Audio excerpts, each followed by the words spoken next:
5 ans après le premier coup de pioche, le nouveau bâtiment d'hospitalisation Gustave Julliard accueille ses premiers patients. Le service de chirurgie cardiovasculaire est l'un des premiers services concernés par le transfert de ces patients dans le nouveau bâtiment. On est nombreuses à appréhender ce déménagement par rapport aux nouveaux locaux, où se trouvera le matériel, par rapport aux chambres.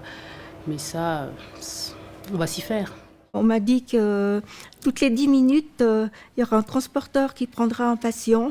Et si j'ai bien compris, à partir de 13h cet après-midi. Voilà. Sinon, je ne sais pas plus. Je sais juste qu'on va au 6e étage, côté Salève, mais sinon, je ne sais pas plus. Personnellement, je ne suis pas attaché au bâtiment ici. Donc, on m'a promis quelque chose de super. Ben, je me réjouis de le voir. C'est la curiosité, parce que comme ça va se passer tout bientôt, alors je suis un peu excité à l'idée de partir et de retrouver quelque chose que je ne connais pas du tout, sauf par le récit des infirmières et des aides-soignantes. On a fait pas mal de réunions et de restés positifs auprès de l'équipe pour transmettre tout ce qu'on allait avoir de l'autre côté. Parce que la première visite du bâtiment que j'ai faite ici, il y avait juste des murs gris et puis des dessins sur le sol où on m'a dit ça c'est les chambres. Donc là, il faut imaginer en 3D. Ouais, mais le 3D, oui, j'avais un peu de peine. Donc je suis repartie vers le bâtiment Stern en disant à l'équipe ouais c'est super, c'est génial, mais bon voilà. Et puis là, ce matin, là, le déménagement, puis depuis le début de la semaine, enfin déjà depuis 15 jours, on prépare, on range ici. Donc il y a des gens qui sont volontaires, qui se sont présentés volontairement, donc c'était génial parce qu'ils sont motivés et puis ils ont plein d'idées. J'ai amené aussi plusieurs fois les collaborateurs dans l'unité pour leur faire visiter et puis pour qu'il y ait moins d'appréhension au jour du déménagement. À 13h, comme prévu, le premier patient quitte l'unité. Bon, au revoir le service, un bye-bye le 4BL. Bourbout, c'est quand même un black cœur, quand même. C'est quelque chose quand même. Ah oui, toutes ces années. Ça m'a fait rire aussi, on était 11 à être transportés et on partait comme si on était sur une piste d'aéroport. Et lit après lit, hop, on décollait. Le suivi des transferts est assuré par une infirmière spécialement affectée à cette fonction. Mon rôle dans le déménagement, c'est de coordonner tous les mouvements des patients, de vérifier qu'ils sont au bon endroit, dans la bonne chambre, de faire transférer les téléphones des anciennes unités, de les faire fermer dans les applications informatiques. Et je vérifie que toutes les applications fonctionnent correctement. Voilà. Et je m'assure aussi que les repas des patients qui sont déplacés d'une unité à une autre arrivent au bon endroit. On a pris donc ascenseur pour venir au rez-de-chaussée.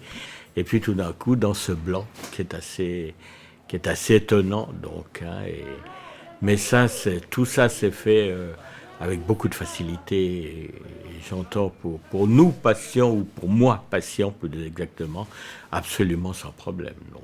Le transfert des unités dans le nouveau bâtiment a été soigneusement préparé de manière à garantir une sécurité optimale pour les patients. Déjà, depuis le mois de juin, on est venu faire des tests avec les collaborateurs, mais tout dernièrement, une fois que tous les dispositifs biomédicaux, les gaz, les fluides étaient installés, nous sommes venus dans le bâtiment avec des soignants et nous avons testé chaque chambre, chaque local de soins pour nous permettre en fait de garantir que le patient allait arriver en toute sécurité dans ce nouveau bâtiment. On voit vers l'avenir quand on rentre dans ce bâtiment-là. C'est neuf, les patients vont avoir des chambres qui vont être vraiment, dans lesquelles ils vont se sentir, je pense, mieux. C'est vraiment appréciable, je pense. Et nous, travailler dans des locaux tout neufs, avec du matériel tout neuf, ça va être quand même agréable et ça remet un petit peu de boost, on va dire, dans le quotidien. On m'a toujours dit que c'était extraordinaire, que ce serait beau et tout, mais je ne pensais pas que c'était aussi beau quand même, quoi. Donc c'est vrai qu'on a l'impression d'être dans un hôtel 5 étoiles, quoi. Aujourd'hui, c'est le premier jour, c'est le jour du déménagement. J'ai pas dormi cette nuit.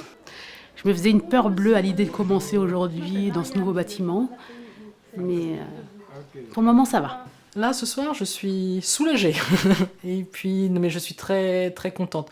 Et de la part du retour que j'ai eu de la part des patients et surtout de mes collaborateurs qui sont quand même un peu plus sereins et qui dramatisaient tout compte fait, au final, sont contents. Donc là, ils se projettent plus en se disant, et demain, qu'est-ce qu'on fait? Donc, alors qu'avant, ils n'avaient pas du tout, pas du tout. Ils étaient très anxieux de venir ici, alors que là, aujourd'hui, avec un grand sourire, il me dit, à demain, et ils sont contents. J'étais curieux de retrouver mes patients. C'est tout transformé pour moi aussi.